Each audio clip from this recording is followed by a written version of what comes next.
Moi! Mun nimi on Päivi Niemi. Tervetuloa tälle Elämän solmuja -kanavalle. Tässä mä pohdin ääneen terapeuttina ja tavallisena ihmisenä elämän solmuja ja pääsääntöisesti painopiste siinä, että miten niistä solmuista voi selvitä ja usein selvitäänkin. Tänään mä puhun tosi tärkeästä aika vakavastakin asiasta, nimittäin kiusatun kiukusta. Ja mä käytän esimerkkinä semmoista vuosia vanhaa tarinaa, josta siltä ihmiseltä olen kysynyt luvan, että saanko mä tätä nimettömänä kertoa, koska se oli mulle niin opettavainen tarina kiusatun kiukun käsittelystä. Ja tämä tapahtui sillä, että mä olin ihan aloitteleva terapeutti, että siitä on nyt siis, hetkinen kun mä lasken, no siitä on 25 vuotta aikaa. Niin tarina siltä ajalta sitten tulee tähän kiusatun kiukkua, tai kiusatun kiukun käsittelyn tueksi. Eli me puhutaan vihasta, joka on vaikea, mutta äärettömän tärkeä. Ja mä teen vielä vihasta erikseen, ihan niin kuin kaikista muistakin perustunteista, mielihyvästä, surusta, pelosta, vihasta. Teen vielä ihan omat jaksot erikseen, ne on tulossa myöhemmin. Mutta niin mä puhun tässä jo kiukusta kuitenkin ihan sillain terapeuttisessa viitekehyksessä psykologian pohjalta, niin puhun jo tässäkin vähän. Mutta tulee vielä tarkempi jakso sitten myöhemmin, tai jopa 2, koska viha on niin tärkeä. Se on siis niin tärkeä ja niin vaikea monelle, varsinkin suomalaiselle. Mutta että jos tässä tulee vähän samanlaista kuin sit siinä toisessa jaksossa, niin ei oppi ojaan kaada. Ja kertaus on opintojen äiti ja niin poispäin. Mutta viha on siis hirveän tärkeä tunne. Sitä tarvitaan niin kuin minuuden suojaksi sanomaan, että minä olen niin arvokas tai minä olen sellainen, josta nyt tämä asia tuntuu pahalta ja siksi mä tuun vihaiseksi. Tai että mulle ei saa tehdä näin. Sitä tarvitaan siis rajojen laittamisen avuksi ja minän rajojen suojaksi, että mä oon nyt eri kuin toi.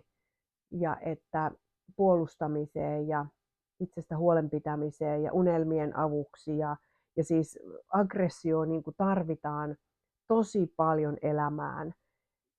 Ja me usein ymmärretään se väärin. Et me ajatellaan, että se on jotenkin paha tai monet puhuu jopa negatiivisista tunteista, vaikkei se semmoinen olekaan. Mutta varsinkin Suomessa ja suomalaisille luterilaisesta perinnöstä ja sotien jälkeisen kansan lapsen lapsina kohta jo, niin ainakin lapsen lapsina, ellei sitten enempikin, niin meidän on niin kuin hirveän vaikea sitä suhdetta siihen vihaan jotenkin niin kuin löytää semmoista tervettä tasapainosta. Ja monethan niin kuin on kieltänyt kiukun itseltään kokonaan, ne ei kestä sitä ei itsessä eikä muissa. Ja se on tavallaan vähän niin kuin canceloitu tästä elämästä kokonaan. Ja siitä ei kyllä hyvää seuraa. Että terapeuttina mä näen jatkuvasti sen, mitä niin kuin huonoa, mitä pahaa ja ihan vakavia asioita seuraa siitä, jos vihan pistää kokonaan käyttämättömänä mappiööhön elämässään. Siitä seuraa uupumista, kun ei osaa laittaa rajoja. Sitten on mukana siis asioissa, jotka ei itselle tee hyvää. Ja kaikkea on liikaa, niin uupumista seuraa. Sitten semmoista rajattomuutta, mistä muuten seuraa hankalaa, eli häärää koko ajan väärissä asioissa ja väärien toisten ihmisten tonteilla tekemässä asioita, jotka ei itselle kuulu. Se ärsyttää muita, se hankaloittaa ihmissuhteita ja niin poispäin. Silloin tulee puuttuneeksi asioihin, jotka ei ole omia. Ja se sairastuttaa, käyttämätön aggressio sairastuttaa, koska se kuitenkin siellä kehossa ja elimistössä syttyy, mutta sitten jos ei sitä saa millään tavalla ulos, niin se sairastuttaa, se nostaa niin kuin verenpainetta, se on ihan tutkitustikin liittyy sydän- ja verisuonisairauksiin, se tuo vatsavaivoja, niskahartiaseudun kipuja, selkäkipuja ja päänsärkyjä, iho-ongelmia ja mihin kaikkeen semmoiset aggression vauriot onkaan oikeasti ihan tutkimusten mukaan liitetty, mutta se myös oireena, niin se tuo ahdistusta ja masennusta. Ja näistä mä nyt en tässä sen enempää puhu, kun oli tarkoitus puhua siitä kiusatun kiukusta, mikä sopii meihin ihan yhtä lailla, vaikka ei oltaisikaan kiusattuja, kuin sitten tämän tarinan päähenkilöön, mitä tässä jaksossa käsittelen. Mutta viha ei siis mene ohi nielasemalla, niin paljon kuin sitä monet yrittääkin. Se ei mene ohi sillä, että sen purkaa väärään paikkaan, tai se ei mene ohi, jos leikkii, ettei sitä ole olemassakaan. Se ei mene ohi kiltiksi tulemalla tai miellyttämällä. Se ei mene niin kuin millään ohi, vaan se jää johonkin kaihertamaan. Se vähän kuin varastoituu. Ihan kuin siellä sisällä olisi semmoinen vaikka litran pönikkä, missä sitä säilytetään. Ja sitten se sieltä voi purkautua ihan epäsopivissa paikoissa, liikenteessä tai sukujuhlissa tai kellä missäkin. Mulla se purkautui äitiin, semmoinen pakattu viha 21-vuotiaana. Ihan siis surkuhupaisin seurauksiin. En lähde siihen tässä tarinassa, tässä jaksossa nyt. Voi olla, että kerron sen myöhemmin. Mutta se voi sieltä sitten väärässä tilanteessa purkautua. Et se ei mene ohi, se vaan kertyy.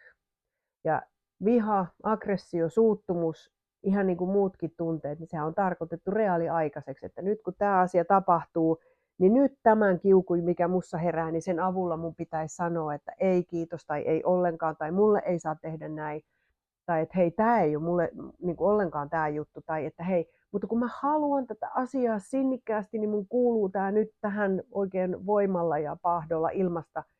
Ja se tulee se voima sieltä kiukusta. Ja siihen sitä oikeasti tarvitaan. Mutta monet sitten monista eri syistä, ehkä jo sukupolvien takaa tulevasta kiltteyden kulttuurista ja siitä, että ei ole ollut tilaa sitä kiukkua ilmasta, on pitänyt olla kiltti ja reipas ja rakentaa Suomi kuntoon ja sitten isovanhemmat on opettanut sitä lapsilleen ja ne sitten meille ja me sitten eteenpäin, ellei kukaan sitä ketjua katkaise. Tai sitten vanhempien voimavarat on ollut kiinni jossain asioissa, missä ei ole lapsen kiukkua jotenkin sanoin ja ilmein elein valinnoin tehty niin kuin luvalliseksi, vaan se on kielletty. Siitä on jopa ehkä rangaistu tai mitä ikinä. Syitä on niin paljon kuin ihmisiäkin, että miksi se kiukku on sitten mennyt jotenkin niin kuin väärille raiteille. Että on tullut ymmärrys, että sitä ei kannata eikä saa ilmasta, että sitä ei kestä muut, enkä minä itse, sitä miltä se tuntuu täällä kehossa. Ja sitten se on jäänyt käyttämättä niin kuin myös, jäänyt käyttämättä myös niin kuin voimavarana tai tosi tärkeänä elämän ja minuuden suojaavana asiana, minuutta suojaavana asiana. Ja tämä tarina lähtee siitä, kun mulla oli mun terapiahuoneessa semmoinen tyttö, joka oli vakavasti koulukiusattu. Ihan aivan hirveitä oli ne jutut, mitä se kertoi. Ja opettajien ja vanhempien resurssit ei niin kuin millään yltynyt pysäyttää sitä, se oli ihan tosi kurjaa. Ja me käsiteltiin sitä monta kertaa. Ja hän tuli terapiaan siis masennuksen takia. Ja se kertynyt kiukku oli kertynyt masennukseksi, tukahtumiseksi, lamaantumiseksi. Ja ihan, että voimat oli täysin mennyt ja oli hirveän paha olla. Ja mikään ei virrannut mihinkään, kun ei kiukku ollut päässyt virtaamaan. Ja silti sitä oli ollut totta kai ihan hirveät määrät, kun se kiusaaminen oli ollut ihan kohtuutonta. Ja me sitten käsiteltiin sitä ja siellä tapahtui hienoja asioita.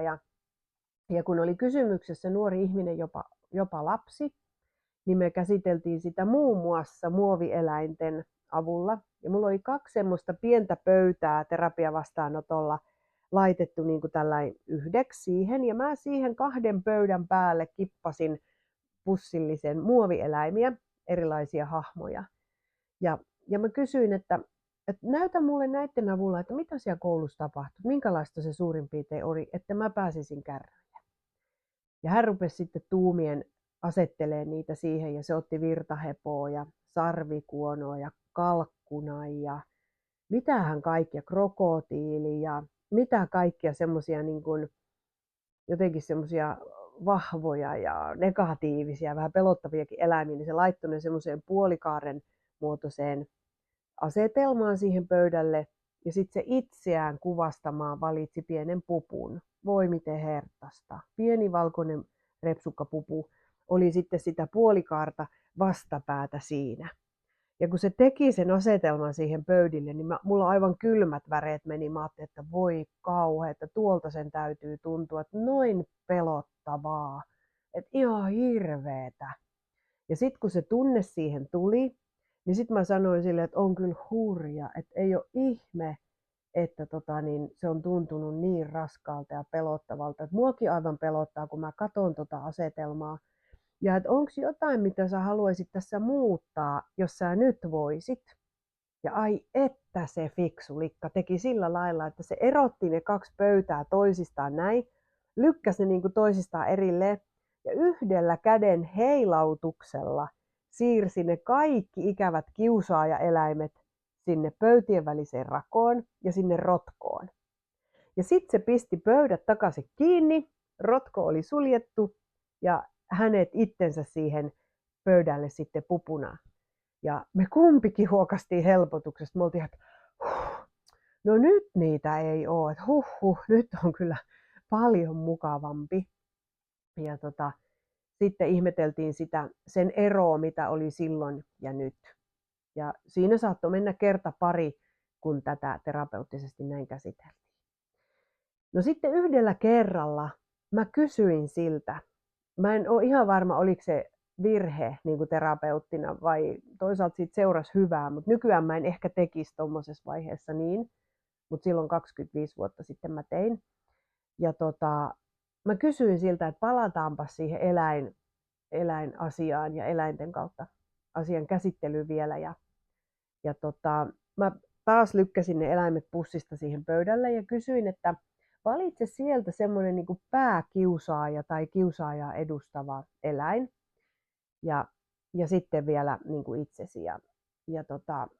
No hän rovitsi sitten sitä eläinkasaa siinä ja valitsi sieltä semmoisen sarvikuonon ja otti sen siitä eläinkasasta erikseen. Ja mä keräsin muut sitten pöydältä pois ja laitettiin se sarvikuono siihen pöydälle. Ja mä kysyin siltä, että no nyt jos tämä pöydän reuna tai näiden 2 pöydän reuna edustaisi niin kuin sitä janaa, missä toisessa päässä on kaikista pahin mahdollinen tilanne sen kiusaamisen jälkeen ja toisessa päässä olisi se, että olisi voinut jotenkin niin kuin käsitellä sen niin, että se ei enää tunnu pahalta ja että olisi voinut vaikka antaa anteeksi. Käytin tämmöistä sanaa, että olisi voinut vaikka antaa anteeksi. Niin mihin tällä janalla sä sijoittaisit tämän kiusaajaa edustavan sarvikuonon tänään? Ja sitten se Mimmi mietti siinä vähän aikaa ja sen kasvoilla kävi varmaan 3 eri väriä. Se oli punainen ja valkoinen ja sitten semmoinen kirjava. Ja sitten se otti sen sarvikuonon käteensä, pisti sen siihen pöydän reunalle ja antoi sille tosi voimakkaan luunapin. Se tällainen vippasi sen siitä pöydältä pois ja sanoi samalla, että ei mahdu pöydälle. Ja se oli ensimmäinen kerta, kun mä näin siinä Mimmissä mitään tunnetta. Ja se tunne oli viha. Kun se vippasi, se antoi vihaisen luunapin ja tosiaan oikein vippasi sen eläimen. Ja se sarvikuono lenti sen luunapin seurauksena pää edellä kukkapurkkiin. Ja mulla kävi iso määrä tunteita, mua nauratti, koska se meni pää edellä sinne kukkapurkkiin ja mä olin ihan täynnä voimaa. Mä sanoin, että jes, sinne se meni ja siellä se saa olla. Ja me sovittiin sen tytön kanssa, että se sarvikuono saa olla siellä kukkapurkissa niin kauan kuin tarvii. Ja mä laitoin sille, joka sitä tilaa siivoo, niin tämmöisen lapun, että sarvikuono on tahallaan, tarkoituksesta, miten mä kirjoitin? Sarvikuono on tarkoituksella kukkapurkissa häpeämässä, että älä vaan ota sitä sieltä pois. Se oli siellä rangaistusta lusimassa. Ihan oikein. Ja monta kertaa, kun se Mimmi tuli sinne mun terapian vastaanotolle sen jälkeen, niin se aina vähän salamyhkäisesti vilkas, että vieläkö se siellä on. Ja aina se oli. Se oli ihan samassa asennossa kuin mihin se Mimmi sen siellä luunappinsa seurauksena sai. sai lentään ja se sinne laskeutui ja se oli siellä monta kertaa. Kunnes sitten kerran me käsiteltiin sitä asiaa niin, että se otettiin siihen janalle uudestaan. Ja musta se oli siis niin mahtava ensinnäkin se, että se kiukku sai ensimmäisen kerran tulla. Se minuutta suojaava kiukku, missä se tyttö sai sanoa, että tämä ei mahdu edes samalle pöydälle mun kanssa tämä kiusaaja. Että menköön hemmetti soikoon tonne kukkapurkkiin häpeämään. Ei hän siis näin sanonut, mutta se idea oli siinä. Ja se oli siis niin mahtavaa. Mä oikein sitä monin sanoin sitten niin kuin hehkutin ja vahvistin, että just noin, juurikin noin, ja levätkö siellä rotkossa tai joutukoot rotkoon kiusaajat ja niin poispäin. Ja ei ole tarkoitus sen vihan käsittelyn myötä niin kuin toivoa toisille pahaa. Eihän se ole se päämäärä, vaan se, että pääsee sen tukahdutetun kiukun yli, ettei se kiusaa sitä ihmistä enää. Ajattele, mikä paha, mikä monikertainen paha. Että sen lisäksi, että se kiusaaminen on jo tapahtunut ja tehnyt paljon vahinkoa, niin sen lisäksi vielä sä joudut kantaa siitä sen tukahdutetun vihan seuraukset särkyinä ja unettomuutena ja masennuksena ja vaikka minä vaivoina. Niin se täytyy saada ulos sieltä. Ja me käsiteltiin sitä vihaa monta kertaa, puhumalla ja piirtämällä ja me tehtiin kehollisia harjoituksia, liikkeitä ja niin poispäin. Ja mä kuvaisin sitä prosessia, mä kuvasin hänellekin, että jos sitä on vaikka litran pönikkä siellä sisuksissa, sitä tukahdutettua vihaa, joku pönikkä tai ämpäri tai tynnyri, niin se on vähän kuin, että desi kerrallaan, niin kuin tiedätkö, sieltä astiasta sitä otetaan. Että nyt sitä taas puhuttiin ja purnattiin ja sanottiin ja lyötiin nyrkkiä ja purtiin hammasta ja heitettiin sarvikuono kukkapurkkiin ja tehtiin terapeuttisia liikkeitä, että se kiukku sai tulla, niin se oli kuin desi kerrallaan sitä litran jumissa olevaa kiukkua lapottaisi niin kuin pois sieltä. Ja jossain kohtaa se sarvikuono siihen janalle sitten mahtui, missä sai vähän edes niin kuin sitä jotenkin niin kuin vaikka surtua, että mitä sen seurauksia oli sen kiusaamisen, yksinäisyys, toivottomuus tai pelkoa, kouluun menemisen pelkoa, sen pelkoa myöhemmin, että entäs jos taas uudessa kontekstissa mua kiusataan ja niin poispäin. Kaikkia niitä tunteita, mitä sen kiukun alla oli piilossa. Ja sen kiukun avulla tapahtuu semmoinen oman arvon nouseminen. Et nyt mä taas käsillä näytän niitä, jotka olette podcastin ääressä, niin kuvitelkaa, että mä laitan toisen käden niin kuin alatasolle ja toisen ylätasolle. Ja väkivalta, eli väkisin otettu valta ja kiusaaminen tarkoittaa sitä, että ensiksi kaksi ihmistä on niin kuin samanarvoisia, ne on samassa tasossa, ja sitten toinen ottaa väkisin vallan, eli nousee sen toisen yläpuolelle ja sieltä kiusaa sitä toista, eli sen toisen arvo alenee. Ja tällä asemalla tai tässä asemassa, tässä statuksessa ollen, niin sähän jäät siihen kiusatun niin kuin asentoon, siihen alastatukseen. Ja sieltä ei pääse kiltteydellä pois tai nielemällä kiukku, vaan sieltä on noustava sillä vihan tarjoamalla voimalla. Että ja nyt mä sanon pahan sanan, nyt hemmetti soikoon, minä nousen täältä ja sanon, että sinä joudat kukkapurkkiin ja minä olen tässä arvokas. Ja tämä dynamiikan muutos tarvii tapahtua, että selviää kiusaamisesta tai muusta tämmöisestä alas painavasta käytöksestä. Ja siihen tarvitaan kiukun tuomaa sisua ja voimaa, että mulle ei perhana soikoon tehdä näin, vaan mä oon arvokkaampi kuin se, että mä jäisin tähän alastatukseen. Saitko kiinni ideasta? Ja se ei aina tarkoita sitä, että se kiukku täytyy käydä ilmaisemassa sille pahantekijälle, koska varsinkin tälleen, jos jälkikäteen niitä käsitellään, niin ei ne ihmiset ole valmiita tulee näihin meidän prosesseihin hattukourassa anteeksi pyytäen. Ei. Nehän saattaisi pahimmassa tapauksessa jopa uudelleen traumatisoida, uudelleen kiusata ja lyödä alaspäin. Eli ei ne ihmiset ole niin viisaita, että ne osais toimia siinä oikein.